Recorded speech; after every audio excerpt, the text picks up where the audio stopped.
Damodara devotional ఛానల్కు స్వాగతం. కార్తీక మాసం శుక్లపక్షంలో వచ్చే ఏకాదశి, ద్వాదశి, పౌర్ణిమ యొక్క తేదీలు ఏంటి, అవి ఎందుకు అంత ప్రాధాన్యతని సంతరించుకున్నాయి, ఏం చేయాలి అన్న విషయాలను చూద్దాం. ఉత్తాన ఏకాదశి ఎప్పుడు వచ్చిందంటే కార్తీక మాసం శుక్లపక్ష ఏకాదశి తిథి నవంబర్ 11 సాయంత్రము స్టార్ట్ అయ్యి మరుసటి రోజు సాయంత్రం 4:14 వరకు కొనసాగుతుంది. అందువల్ల ఈసారి ఉత్తాన ఏకాదశి ఉపవాసం నవంబర్ 12 అంటే ఈరోజే ఉండాలి. పంచాంగం ప్రకారం కార్తీక మాసంలో వచ్చే శుక్లపక్ష ద్వాదశి తిథి 12 నవంబర్ 2024 రోజున సాయంత్రం 4:04 ప్రారంభమవుతుంది. అలాగే మరుసటి రోజు 13 నవంబర్ 2024 రాత్రి 1:01 ముగిస్తుంది. అందువల్ల తులసి వివాహ కార్యక్రమం 13 నవంబర్ 2024 జరుపుకోవాలి.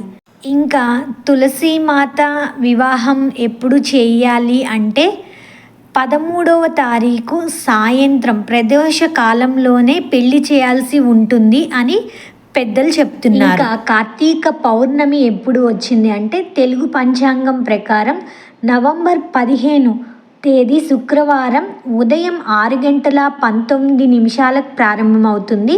మరుసటి రోజు అంటే నవంబర్ 16 శనివారం మధ్యాహ్నం 2:58 పూర్తవుతుంది. ఉదయం తిథి ప్రకారం ఈసారి కార్తీక పూర్ణిమను నవంబర్ 15వ తేదీ శుక్రవారం నాడు జరుపుకోవాలని చెప్తున్నారు. ఇంకా ఈ ఏకాదశి, ద్వాదశి, పూర్ణిమల యొక్క విశేషాలను తెలుసుకోవాలి అంటే ఆషాఢ శుద్ధ ఏకాదశి రోజున పాలసముద్రంలో యోగ నిద్రకు ఉపక్రమించిన శ్రీ మహావిష్ణువు తిరిగి కార్తీక ఏకాదశి రోజునే మేల్కొంటారని మనందరికీ తెలిసిన విషయమే. ఈ కార్తీక శుద్ధ ఏకాదశిని ప్రబోధైకాదశి, బృందావన ఏకాదశి అనే పేర్లతో కూడా పిలుస్తారు. ఈ కార్తీక శుద్ధ ఏకాదశినే బోధన ఏకాదశి, దేవ ప్రబోధిని ఏకాదశి, ఉత్తాన ఏకాదశి అనే పేర్లు కూడా ఉన్నాయి. తొలేకాదశి రోజున శయనించిన శ్రీ మహావిష్ణువు ఈ ఏకాదశి రోజునే యోగ నిద్ర నుంచి మేల్కొనే రోజు కాబట్టి దీనికి ఉత్తాన ఏకాదశి అని పేరు వచ్చింది. దీనినే హరిబోధిని ఏకాదశి అని కూడా అంటారు. తొలి ఏకాదశి నాడు ప్రారంభమైన చాతుర్మాస్య వ్రతం ఈ ఏకాదశితో ముగుస్తుంది. మహాభారత యుద్ధంలో భీష్ముడు ఈ ఏకాదశి నాడే అస్త్ర సన్యాసం చేసి అంపశయ్య మీద శయనించాడు. అంతేకాకుండా యజ్ఞవల్క్య మహర్షి ఈ రోజునే జన్మించాడు. ఈ రోజున ఉపవాసం ఉండి విష్ణువును పూజించి చాలామంది రాత్రి జాగరణ కూడా చేస్తారు. జాగరణ చేసి మర్నాడు ద్వాదశి ఘడియలు ఉండగానే విష్ణు పూజ చేసి పారణ అంటే భోజనం అని అందరూ పారాయణ అని చదువుతున్నారు. ద్వాదశి పారణ దాని పేరు చేసి వ్రతాన్ని ముగించాలి. కార్తీక ఏకాదశి మహాత్మ్యం గురించి బ్రహ్మదేవుడు నారద మహర్షికి మధ్య జరిగిన సంభాషణ స్కాంద పురాణంలో కనిపిస్తుంది. పాపాలను హరించే ఈ ఏకాదశితో 1000 అశ్వమేధ యాగాలు, 100 రాజసూయ యాగాల పుణ్యం లభిస్తుందట. కొండంత పత్తిని చిన్న నిప్పురవ్వ ఎలా కాల్చి బూడిద చేస్తుందో అలాగే ఒక జీవుడు తన 1000 జన్మలలో చేసిన పాపాలను కాల్చేస్తుంది ఈ ఏకాదశి ఉపవాస వ్రతం. ఈ రోజున చిన్న పుణ్యం చేసినా అది సుమేరు పర్వతానికి సమానమైన పుణ్య ఫలితం ఇస్తుంది. అంటే అంత పెద్ద సుమేరు అనేది పెద్ద పర్వతం అంత ఫలితాన్ని ఇస్తుంది. ఈ ఏకాదశి వ్రతం చేసిన వారికి సాధించలేనిది ఏమీ ఉండదని సాక్షాత్ బ్రహ్మదేవుడు వివరించాడు.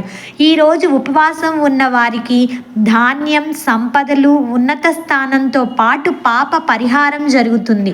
పుణ్యక్షేత్ర దర్శనాలు, యజ్ఞయాగాలు, వేదం చదవటం వలన కలిగిన పుణ్యానికి 1,000,000 రెట్ల ఫలితం ఈ ఏకాదశి ఉపవాస వ్రతం చేసిన వారికి లభిస్తుందని బ్రహ్మదేవుడు నారద మహర్షితో అన్నారు.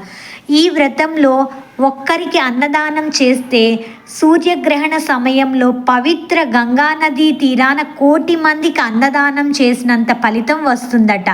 వస్త్రదానం, పండ్లు, దక్షిణతో కూడిన తాంబూలాన్ని పండితులకు ఇస్తే ఈ లోకంలోనే కాక మరణాంతరం పరలోకంలో కూడా సర్వసుఖాలు అనుభవిస్తామట.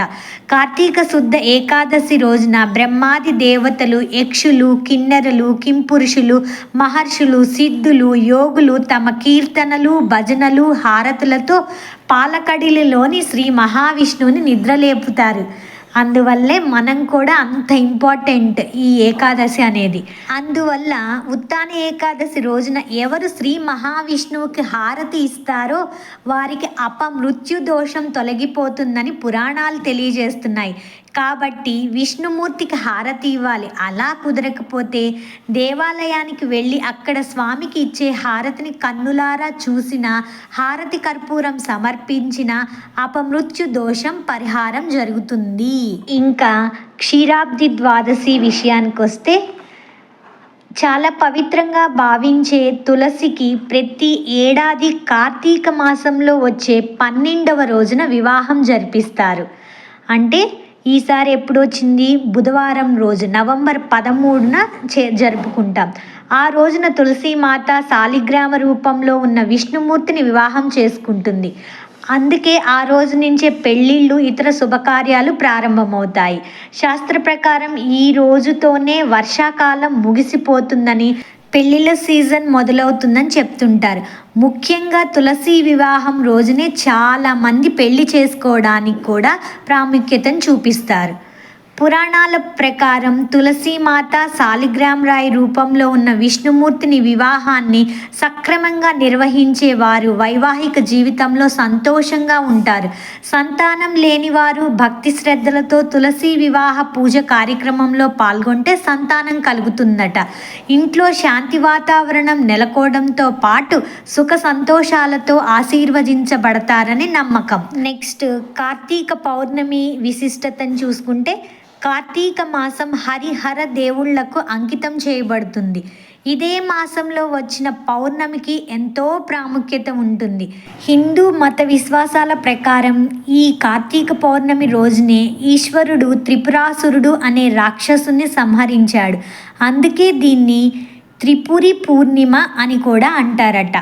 ఈ పవిత్రమైన రోజున నదిలో లేదా ప్రవహించే నీటిలో స్నానం చేయడం వల్ల సుఖ సంతోషాలు లభిస్తాయని నమ్ముతారు. అలాగే ఈ కార్తీక పౌర్ణమి రోజున కార్తీక దీపం వెలిగించడం వల్ల విశేష ఫలితాలు వస్తాయి.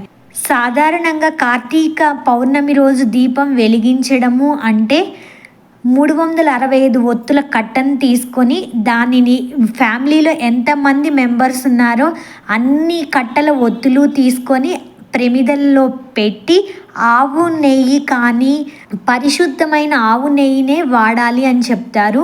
ఆవు నెయ్యి లేని పక్షంలో నువ్వుల నూనెతో అయినా సరే వెలిగించాలి ఒత్తుల్ని. ఈ పవిత్రమైన రోజునే సత్యనారాయణ స్వామి వ్రతం కూడా చాలామంది నోచుకుంటారు. సర్వం శ్రీకృష్ణార్పణమస్తు.